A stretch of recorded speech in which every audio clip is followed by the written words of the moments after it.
Get ready to strap in. It's going to be a heck of a ride. It's like drinking from a fire hose.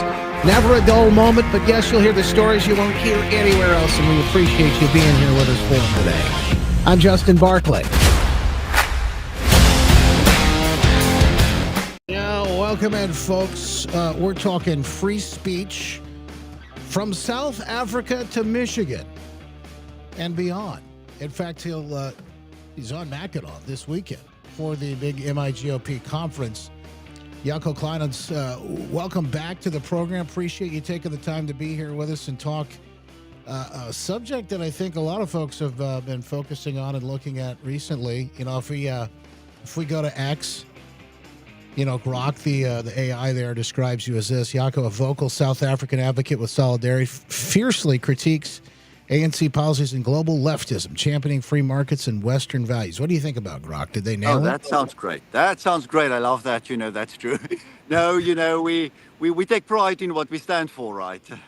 Yeah, absolutely. And well, and it mentions particularly free speech, and we've seen an attack, and particularly in the last week or so, with the death of Charlie Kirk, the assassination, the brutal killing, and we've seen a rise of violence coming from the left, particularly, but it's always sort of been that way. You're no stranger to that. Americans are, you know, it's been years since we've seen it, but in South Africa, that's something you're dealing with all the time. Absolutely so, Justin. Yes, and so I think we also took the murder of Charlie Kirk very seriously, you know, because we believe that it is broadly an attack on our civilization, you know, and we've experienced that in South Africa so well with the brutal murders of especially farmers in South Africa, but many of our Afrikaner people who are constantly under pressure. And interestingly enough, if you look at the comments from left-wing media in South Africa, but also left-wing political activists, since the murder on Charlie Kirk, they've rejoiced in that. They've enjoyed that. They've said this is part of the destruction of the West. This was good, and that they must continue doing that in South Africa. You know, so I think there's a very, very direct link. You know, we see the same kind of things happening.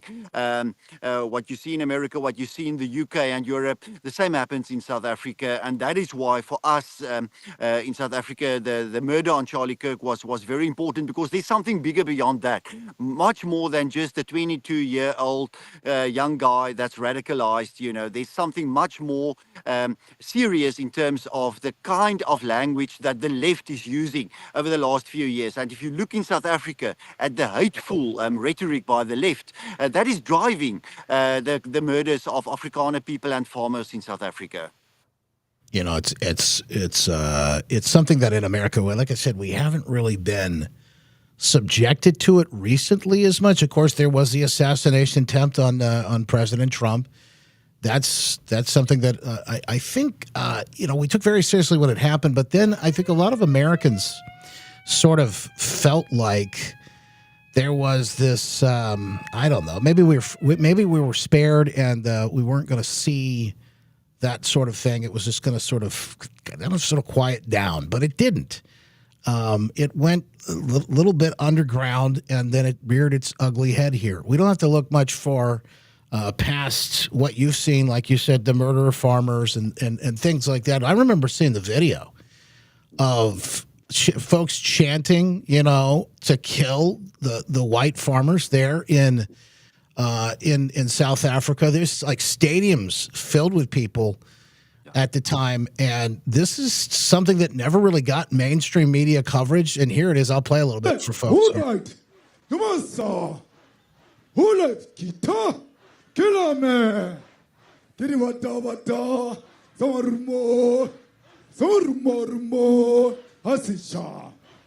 Where were you when I'm treated?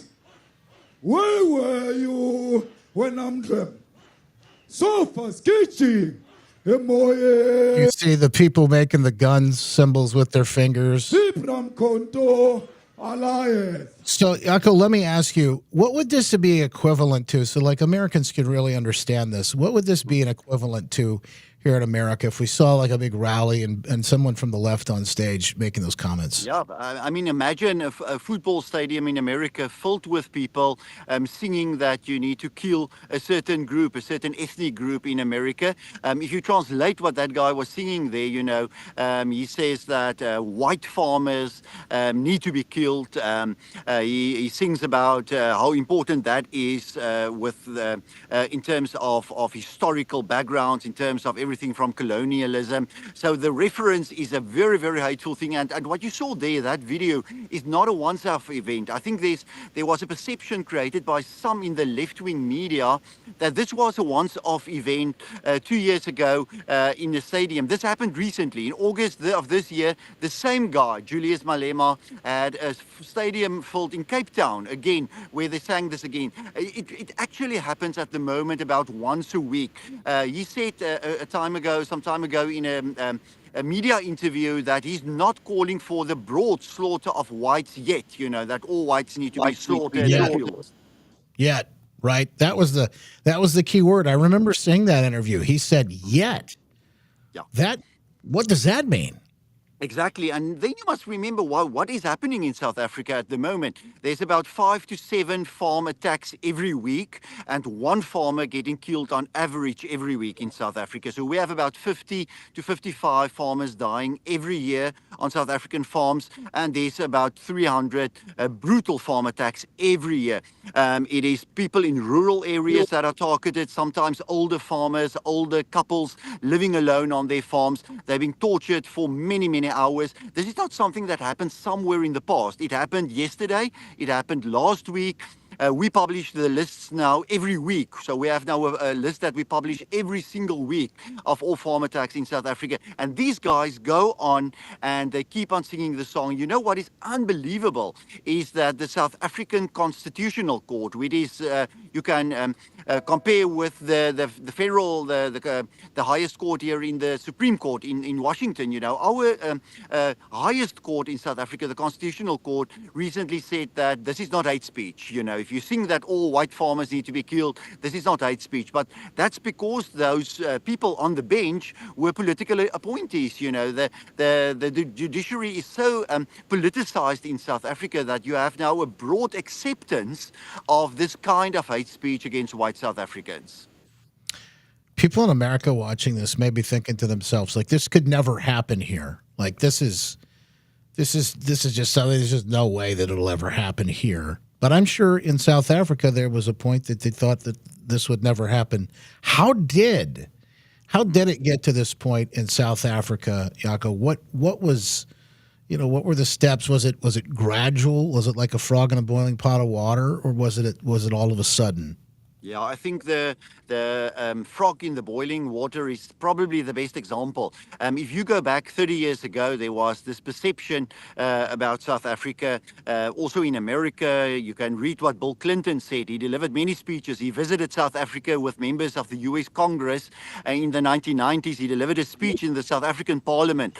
And he said that South Africa will become the greatest example of Western liberal democracy in the world, that you will have free speech in South Africa, and that South Africa will be a shining light for the rest of the world. That was the words of Bill Clinton in the 1990s. Now, that same words were repeated by European leaders, many, many other people in the 1990s. They really had this idea, this dream that South Africa will just become the great example for the rest of the world. Exactly the opposite happened, because the people who took control of South Africa were ideologues, they were socialists, they were people who were trained in the old Soviet Union, but they were in the first place people who were very, very much opposed against the Western civilization. They hated the Western civilization, and that they believed that the Western civilization need to be destroyed.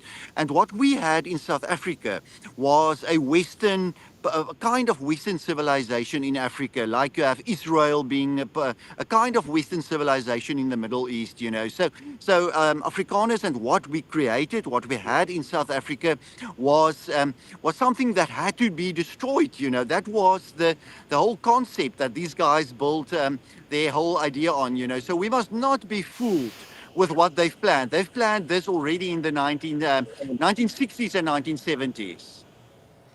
Jaco, let me ask you about free speech. Today, we're talking about obviously Charlie Kirk's assassination, his murder, that evil violence that occurred, and what's happening in South Africa. But there's also, as someone you're a defender of free speech, there's also a question. Jimmy Kimmel's been fired, a late night host here, largely because of the way that he's handled it. Said some things in the past, but primarily because he's completely. It sounds like one of the reasons is he's been okay with spreading lies, and I think that's one of the reasons why we got here is that we've seen the media.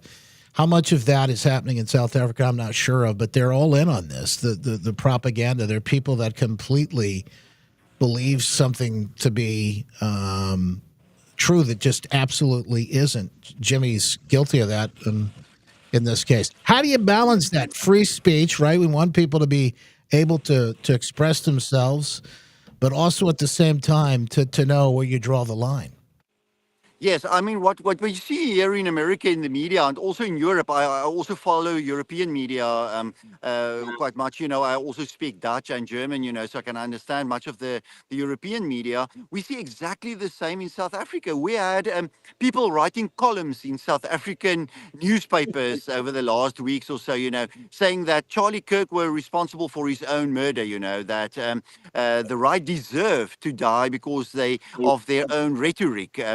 So this is something that is a global tendency. This is not only Jimmy Kimmel. It's on South African television. It's on Dutch television. It's on German television. The left, and this is very important, Justin. I think what we must acknowledge is that the left has become very violent in their rhetoric. That was not the case in the past, but the kind of rhetoric from the left has become more and more violent. If you look at the kind of language that the BLM guys, the Antifa guys, that all these people are using, it's very violent rhetoric. They certainly use arguments to make it acceptable to use violence against conservatives, to attack Christian schools. We had those kinds of things in South Africa, where Christians, simply people who are sending their children to Christian schools, living a good, honest life, are portrayed as extremists, as crazy extremists who are dangerous, who are bigots and racists. Those words are constantly used by the left, by all these leftist political commentators. And therefore, it's very important to understand that these guys, the left is very much using rhetoric to create circumstances where we will probably, in my view, see much more violence against conservatives. It's something that's been happening in South Africa now for 30 years. We've seen 3,000 conservative Afrikaner farmers killed on their farms. We see people being attacked every day. We see the attacks on conservative schools in South Africa. That's something that I fear of for the future of America. You can look at what happened in our schools in South Africa. My fear is that will be the future for American schools. You see something of that in some European countries already. In Britain, where President Trump recently visited, you see the signs of that in most of the Western civilization. Yeah, I was thinking about this the other day, and maybe you can help me walk through it, Jaco. The thing about the left is they'll say that speech from the right, things that we say, is violent. Hate speech is what they'll call it. It is violent. And I tried to understand this. One of the things that just hit me, it struck me the other day when I was thinking about this, is that cognitive dissonance. In other words, when people are dead set on something, they have a belief or an understanding of what reality is.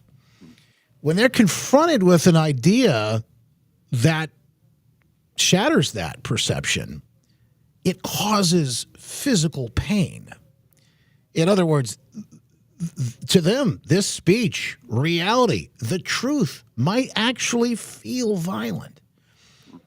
Knowing that, or let's just presume that. How do we continue? Because even somebody like Charlie Kirk, who I look at, and I think about how he was able to do things, I think he did things in a very, very loving way, a very Christian way. Jesus always was truth and grace. He always gave people the truth, but with grace in sort of a loving way. And I think you have to have both in order to be Christ-like. And I feel like Charlie did that most of the time. We see that.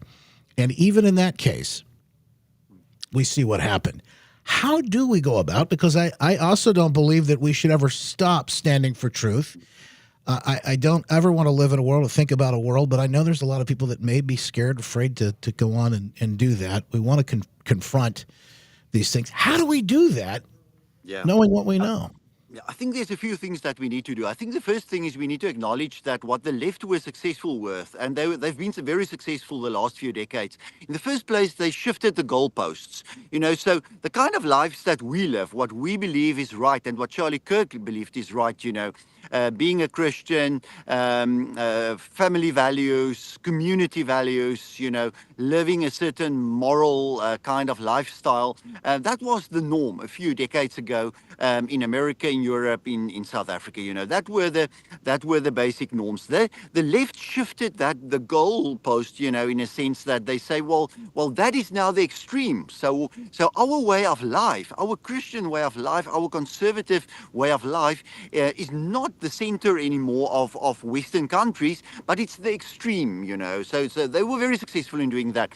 What they did, and I think we saw that, especially since the late 1960s, it came from Europe especially, was that they took control of certain institutions. In the first place, education, schools and universities.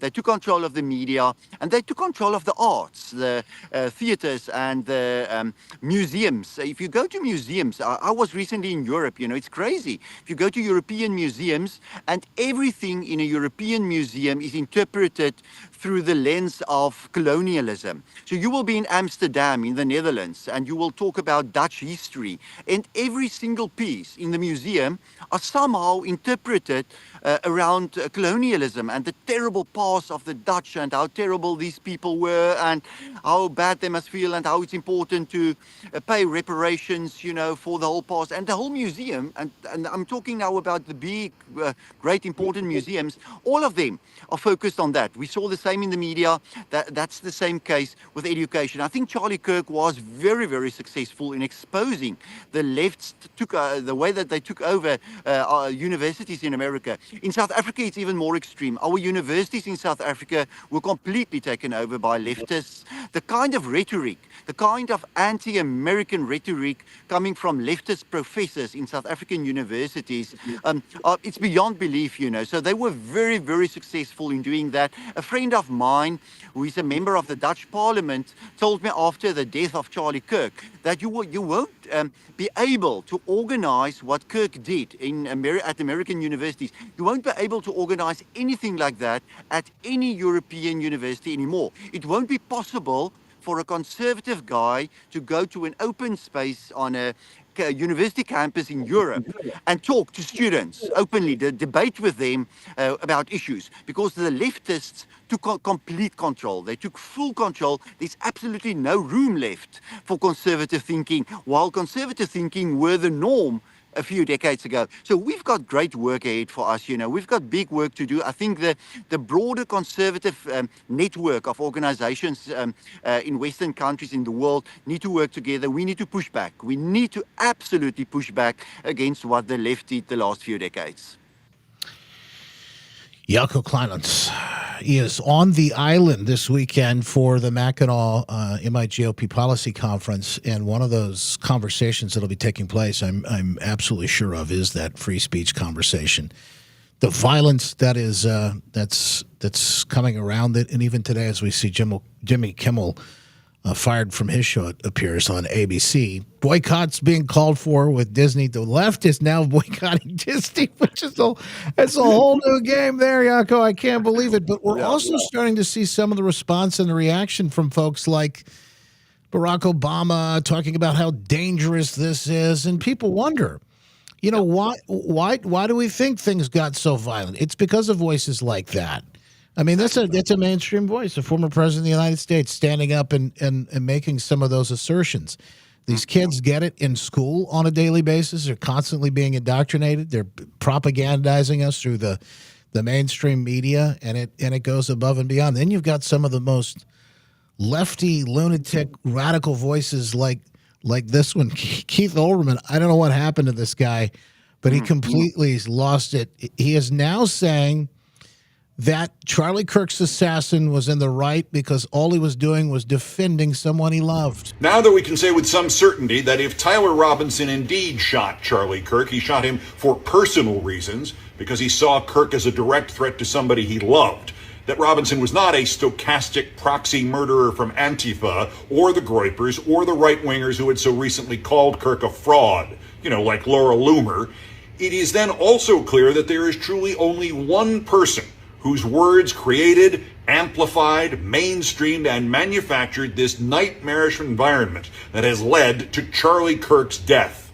The leading threat in this country, in this moment, to the safety and the lives of conservatives and Republicans and MAGA commentators and politicians and civilians is not George Soros, and it's not Antifa, and it's not a Democrat, nor a liberal, nor a socialist, nor an immigrant, nor a transgendered person. The leading threat in this country, in this moment, to the safety and the lives of conservatives and Republicans and MAGA is Donald Trump.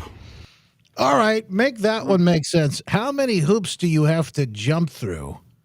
I've seen people blame Kirk himself, but now Trump. It's just wild. It's absolutely crazy, and then you ask yourself why there was an attempt on the life of Donald Trump last year in July in Pennsylvania. These guys use this kind of language. This is the language they use. They talk about the elimination of the right-wing threat. If you talk about people being eliminated, what do you mean? You encourage other people to kill them. That's what they do. University professors are doing that in classes every day. That is why we see so many young people being radicalized, being brought into Antifa and all these crazy organizations.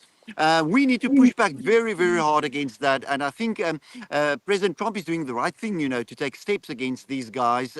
But yes, it's a very dangerous, very, very dangerous game they're playing. I'm really concerned about future violence. I think for us as conservatives, what we need to do is make sure that the reaction, the emotions of conservatives after what happened to Kirk are used in the right way. We must really use this positive energy now in the conservative movement to push back, but not push back in a violent way, push back in a way where we organize better, where we do the right thing. I think there's a great opportunity, despite the terrible things that happened over the last few weeks. I think there's a great opportunity in this reaction from conservatives, where we can tell young people, but there's an alternative. There's something different that we can do.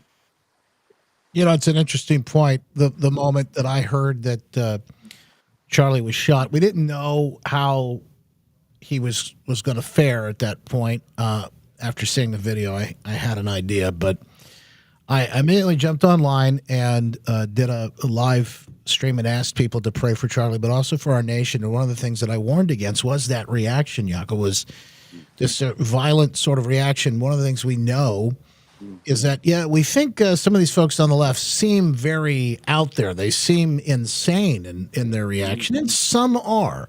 Yeah. But some of it is kind of calculated, because it appears that what they really do want is they want that reaction from the right so that it can prove that the folks on the right are unhinged and that they are violent.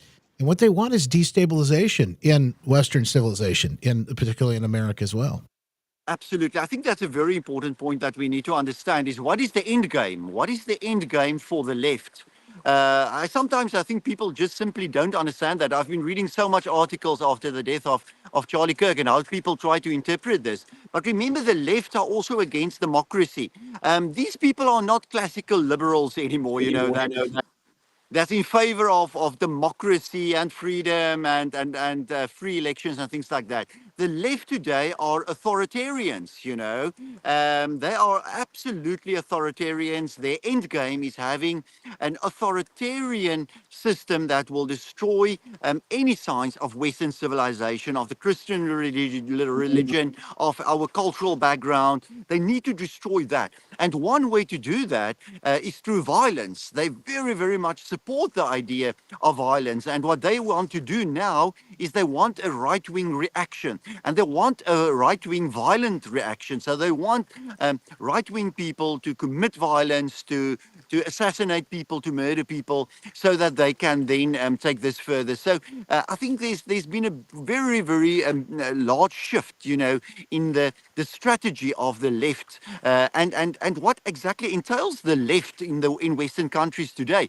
We have this very interesting coalition that came together over the last few years of people who are part of the left, maybe immigrant communities and the socialists and communists and these extreme Arcanist leftists, a very, very strange kind of group, people who are opposed to Israel. And they all come together now and they work together through all these different organizations to completely destabilize Western countries. They want violence. They want extreme violence so that they can destroy the democracy, and then they can have at the end an authoritarian regime that will make sure that there will be nothing Western left. We've seen that in places like Venezuela, a great example in South America. That's what happened to Venezuela. That's what happened to Cuba in the past. That's what happened in South Africa over the last few years. If you visited South Africa more than 3 decades ago, it was a Western country with Western institutions. Today, it is a completely destroyed, destabilized country going in the direction of becoming a failed state and an authoritarian state. Jaco Kleynhans, he's on the island this weekend for the big policy conference with the Michigan Republican Party. Jaco, I know that we're going to continue to stay in touch. Looking forward to seeing you on the island, but also, folks, you got a chance to talk to people about particularly what's happening in South Africa. What would you encourage them to do? And they want to maybe stay in touch with you and follow these stories further. Yes, yeah. So I want people I encourage people to follow me on social media, on X and on Facebook. Also, our organization is called the Solidarity Movement. It's a conservative civil rights organization for the Afrikaner people. They can look that up, Solidarity Movement and AfriForum. They can also go to a website where we have a fund to support the farmers in South Africa called the Afrikaner Fund, afrikanerfund.org. They can all look that up. And we will share this information. What is very interesting is that there's much more of I think, more Americans today understand what's happening in South Africa than what was the case a few years ago. And that is because President Trump focused so much on South Africa over the last few months. So we believe that's a very good thing. More from the president, I'm sure, in the days to come, and more as this story continues to develop. Jaco, thank you for taking the time to be here with us. Always a pleasure, and we hope your trip is now. Are you just staying in Michigan, or are you going to go other places while you're here? I'm next week in Washington, D.C. for the week, and the week after that in Texas. So we'll also have meetings with the White House, the State Department, Congress in Washington, and then in Texas with many business people and also politicians in Austin. So yeah, I will spend 3 weeks in America. Very nice time of year to be here. Fantastic. Enjoy your visit. Thank you so much for being here with us, Jaco. God bless.